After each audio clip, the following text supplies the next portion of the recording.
వెంకటేశాయ. వినా వెంకటేశం ననాథో ననాథ సదా వెంకటేశం స్మరామి స్మరామి. హరే వెంకటేశ ప్రసీద ప్రసీద ప్రియం వెంకటేశ ప్రయచ్చ ప్రయచ్చ.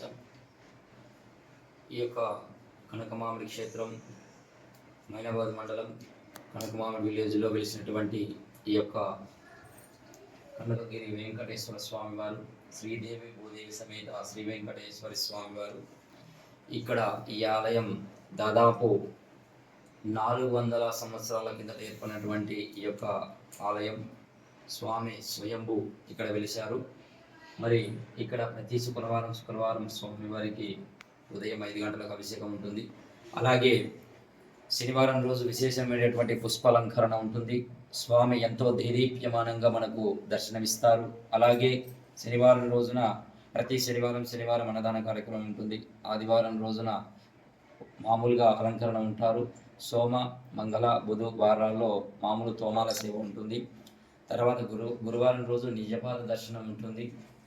అలాగే సాయంత్రం పూట పూలంగి సేవా కార్యక్రమం అనేది విశేషంగా జరుగుతుంది. అయితే ఇక్కడ మాసానికి విశేషమైనటువంటి పూజలు జరుగుతాయి. ఒక్కొక్క మాసంలో ఈ యొక్క ఆషాఢ మాసంలో ఈ యొక్క తొలి ఏకాదశి అనేది చాలా విశిష్టమైనది. ఈ యొక్క తొలి ఏకాదశి మనకందరికీ తెలుసు, ఎంతో విశిష్టమైనటువంటి రోజు. ఆ యొక్క శ్రీ మహావిష్ణువు స్వామి యోగ నిద్రలోకి వెళ్ళేటువంటి ఈ యొక్క రోజు. 33 కోట్ల దేవతలు స్వామివారిని ఆరాధించే రోజు. అలాగే మరి ఇక్కడ మనకు ప్రత్యేకమైనటువంటి పూజల కార్యక్రమాలు ఈ యొక్క ఆషాఢ మాసంలో. మరి రేపు శ్రావణ మాసంలో ముందుగా అమ్మవారి యొక్క సేవ అంటే వరలక్ష్మి వ్రతం జరుగుతుంటుంది. అలాగే మరి కృష్ణాష్టమి వేడుకలు అంటే స్వామివారి యొక్క జన్మాష్టమి వేడుకలు ఇక్కడ అద్భుతంగా జరుగుతాయి. అంటే ఒక్కొక్క మాసంలో ఒక్కొక్క విధంగా జరుగుతూ ఉంటాయి. చాలా ప్రత్యేకమైనటువంటి ఆలయం. ఇక్కడ చుట్టూరా నక్షత్రవనం అనేది కూడా ఏర్పాటు చేశారు. 27 నక్షత్రాలకు గాను 27 వృక్షాలను నాటడం జరిగింది. అంటే ఆయా జాతకుడికి ఒక్కొక్క నక్షత్రం అనేది ఉంటుంది. ఎవరికైతే నక్షత్ర దోషం ఉంటుందో ఆ యొక్క నక్షత్రం యొక్క ఆ యొక్క చెట్టుకి పూజిస్తే ఆ యొక్క దోషం పోతుందని వేదాంతం అంటే పురాణాలు చెప్తుంటాయి. మరి ఇక్కడ ఈ యొక్క ఆలయం చైర్మన్ గారు వచ్చేసి కొండా లక్ష్మీకాంత్ రెడ్డి గారు. నేను ప్రధాన అర్చకుడిని. నా పేరు నరేంద్రాచార్యులు. ఇక్కడ ఎన్నో సంవత్సరాలుగా నేను చేస్తున్నాను. ఇక్కడ స్వామివారు చాలా అంటే ఆయన మనం ఎప్పుడైతే ఆయన అడుగుతామో ఆయన వెంటనే కోరికలు తీర్చేటువంటి స్వామి. మనం పిడికట అడిగితే స్వామి గంపెడిస్తాడు. అది ఇక్కడ చాలా శక్తివంతమైనటువంటి స్వామి. స్వామి ఎప్పుడు నవ్వుతో ఉంటారు. అంటే స్వామి ఎప్పుడు నవ్వుతూ ఉంటారు. మనం స్వామిని ఈ యొక్క ఏ క్షేత్రానికి వెళ్ళినా ఏ ఒక్క భక్తుడైనా సరే ముందుగా మనము స్వామిని పాదాల నుంచి శిరస్సు వరకు అంటే దర్శనం చేసుకోవాలి. ఆపాద తలమస్తకం అంటారు. ఆపాద తలమస్తకం అంటే పాదాల నుంచి శిరస్సు వరకు దర్శనం చేసుకోవాలి స్వామి. అంటే దాంట్లో ఆంతర్యం ఏంటంటే జీవుడు చిన్నప్పటి నుంచి ముసలి వాడవుతాడు కాబట్టి అంటే కింద నుంచి పైకి వెళ్ళాలి కానీ పై నుంచి కిందికి రాకూడదని దాంట్లో అర్థం. మనం ఏదైనా సరే మనము ఏ గుడికి వెళ్ళినా ఏ క్షేత్రానికి వెళ్ళినా భగవంతుడిని కోరాల్సింది కేవలము అయ్యా నేను శ్వాస మొదలైనప్పటి నుండి తుది శ్వాస విడిచేంత వరకు ఆరోగ్యం బాగుండాలని మాత్రమే కోరుకోవాలి. మిగతాది మన కర్మానుసారాన్ని బట్టి మనం మంచిగా పోతే మంచి నడిపడి ఉంటే మనకు ఉద్యోగం రావడమో ధనం రావడమో ఇలా జరుగుతుంటుంది. కానీ మనం అది వదిలేసి నాకు ఖచ్చితంగా ఉద్యోగమే కావాలి, ఖచ్చితంగా ధనమే కావాలి, ఖచ్చితంగా గృహమే కావాలి అని అసలైనది వదిలేసి ఏదో కానిది మనం అడుగుతాం.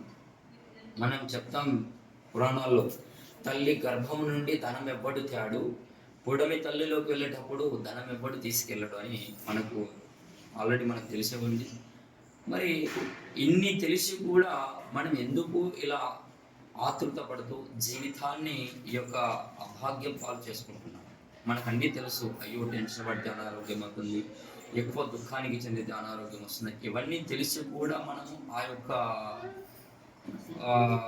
ఎవరిని కించబడినటువంటి మాటలు మాట్లాడి ఒక వ్యక్తిని మనకు తెలుసు భగవంతుడు ఉన్నాడని కూడా తెలిసి మనం తప్పులు చేస్తాం. భగవంతుడు ఉన్నాడని కూడా తెలిసి తప్పులు చేస్తాం.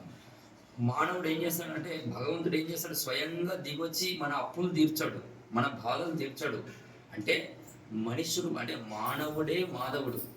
మనకు ఒక సహాయం కావాలి, అయ్యా నాకు ఒక ఏదో ఒక సహాయం, ఒక వాహనము లేకుంటే ఇంకొక ఇల్లు ఇంకొక ధనము ఏదైనా మనకు అవసరానికి వచ్చి అయ్యో నాకు ఇలా ఉంటే బాగుండేది అని మనం ఎప్పుడైతే అనుకుంటామో భగవంతుడు వేరే ఒక శరీరంలోకి వచ్చి ఆ వ్యక్తి మనకి సహాయం చేస్తాడు.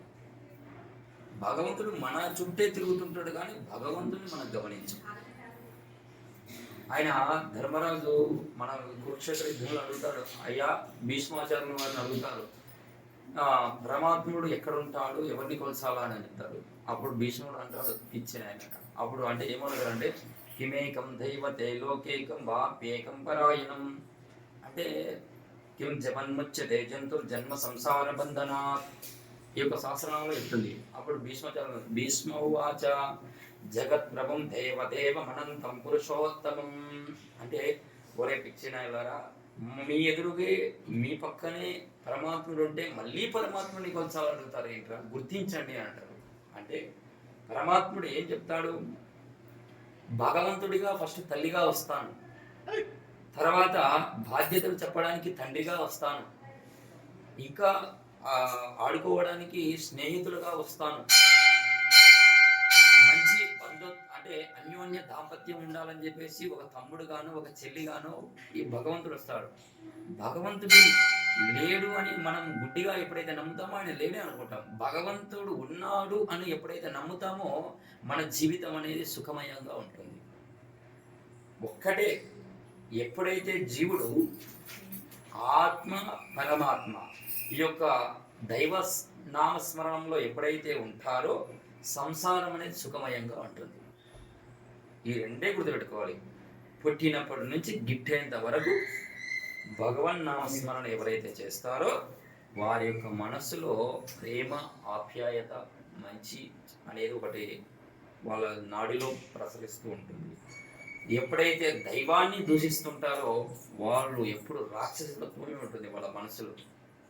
కాబట్టి ప్రతి ఒక్కరికి తెలిపేది ఏంటంటే ఈరోజు ఎంతో నిష్ఠ విశిష్టమైనటువంటి పర్వదినం ఈ రోజు తొలి ఏకాదశి, అలాగే స్థిరవాసరం అంటే ఈరోజు శనివాసరం. ఈ యొక్క శనివారం రోజు ఆ యొక్క తొలి ఏకాదశి రావడం ఎంతో భాగ్యం. ఆ యొక్క భగవంతుని మనం ఎప్పుడు నామస్మరణ చేస్తూ అందరూ ఆయురారోగ్యాలతో ఉండాలని భగవంతుని కోరుకోవడం. లోకా సమస్త సుఖినో భవంతు. ఏడుకొండలవాడ వెంకటరమణ గోవింద.